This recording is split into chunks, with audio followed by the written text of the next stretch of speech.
بسم اللہ الرحمن الرحیم والسلام علی من اتبع الہدی۔ ہدایت کے اتباع کرنے والوں کو راحت دو جہاں قرآن چینل کی طرف سے سلام عرض ہے۔ تمام تعریفیں اس پروردگار کے لیے ہیں جس کی بزرگی اور عظمت کے عجائب ختم ہونے والے نہیں ہیں، اور لاکھوں درود و سلام ہوں محمد و آل محمد پر۔ صاحبان ایمان، سامعین کرام، ہماری آج کی نشست کا سبق ہے سورہ بقرہ کی آیت نمبر 58 اینڈ 59، 58 اینڈ 59۔ تو آغاز کرتے ہیں رب جلیل کے پاک نام سے۔ بسم اللہ الرحمن الرحیم۔ وَإِذْ قُلْنَا ادْخُلُوا هَٰذِهِ الْقَرْيَةَ فَكُلُوا مِنْهَا حَيْثُ شِئْتُمْ رَغَدًا وَادْخُلُوا الْبَابَ سُجَّدًا وَقُولُوا حِطَّةٌ نَغْفِرْ لَكُمْ خَطَايَاكُمْ وَسَنَزِيدُ الْمُحْسِنِينَ۔ 58 نمبر آیت کا ترجمہ یہ ہے، اور وہ وقت یاد کرو جب ہم نے کہا تھا اس بستی میں داخل ہو جاؤ اور فروانی کے ساتھ جہاں سے چاہو کھاؤ، اور شہر کے دروازے میں سجدہ کرتے ہوئے داخل ہو جاؤ، اور کہو گناہوں کو بخش دے تو ہم تمہارے گناہ بخش دیں گے، اور ہم نیکوکاروں کو زیادہ ہی عطا کریں گے۔ آیت نمبر 59۔ فَبَدَلَ الَّذِينَ ظَلَمُوا قَوْلًا غَيْرَ الَّذِي قِيلَ لَهُمْ فَأَنزَلْنَا عَلَى الَّذِينَ ظَلَمُوا رِجْزًا مِّنَ السَّمَاءِ بِمَا كَانُوا يَفْسُقُونَ۔ اس کا ترجمہ یہ ہے، مگر ظالموں نے اس قول کو جس کا انہیں کہا گیا تھا دوسرے قول سے بدل دیا، تو ہم نے ظالموں پر آسمان سے عذاب نازل کیا کیونکہ وہ نافرمانی کرتے رہتے تھے۔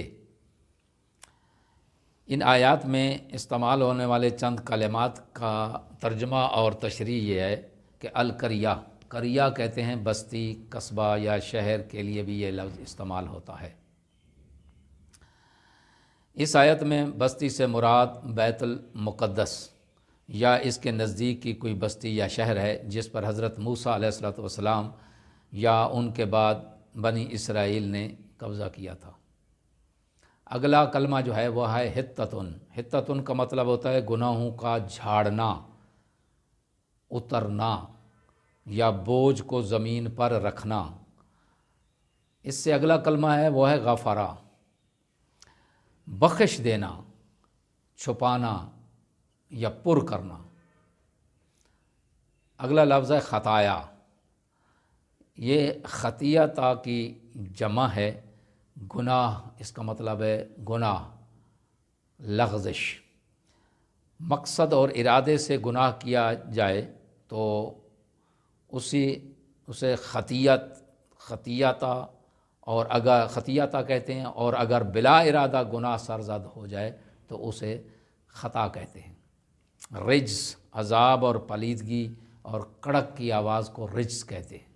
ان آیات کی تفسیر کچھ یوں ہے کہ 40 سال کی سزا کاٹنے کے بعد جب بنی اسرائیل ارض مقدس میں داخل ہونے کا حکم ملا بنی اسرائیل کو، تو ان سے صرف یہ کہا گیا کہ داخل ہوتے وقت اپنے گناہوں سے توبہ کرنا اور یہ کہنا وَقُولُوا حِطَّةٌ، اور یہ حِطَّةٌ کہنا یعنی ہمیں بخش دے۔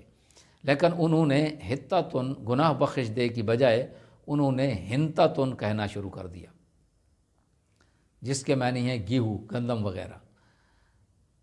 اس طرح کہہ کر انہوں نے حکم خدا کا مذاق اڑایا۔ بنی اسرائیل کی زبان عبرانی تھی اور حِطَّةٌ کا لفظ عربی ہے، چنانچہ ہو سکتا ہے کہ اظہار توبہ کے لیے حِطَّةٌ کا ہم معنی لفظ کہنے کا حکم دیا گیا ہو۔ الباب سے مراد شاید بیت المقدس کا دروازہ ہو، جسے آج بھی باب حطہ کہا جاتا ہے۔ اس واقعے کی تفصیل انشاءاللہ سورہ مائدہ میں آئے گی، اس پہ تفصیلی بحث ہوگی۔ اہل بیت علیہ السلام سے ایک حدیث مروی ہے جس میں یہ لکھا ہوا ہے کہ اِنَّ عَلِيًّا سَفِینَةُ نَجَاتِهَا وَبَابُ حِطَّتِهَا۔ بے شک علی علیہ السلام اس امت کے لیے کشتی نجات اور باب حطہ ہیں۔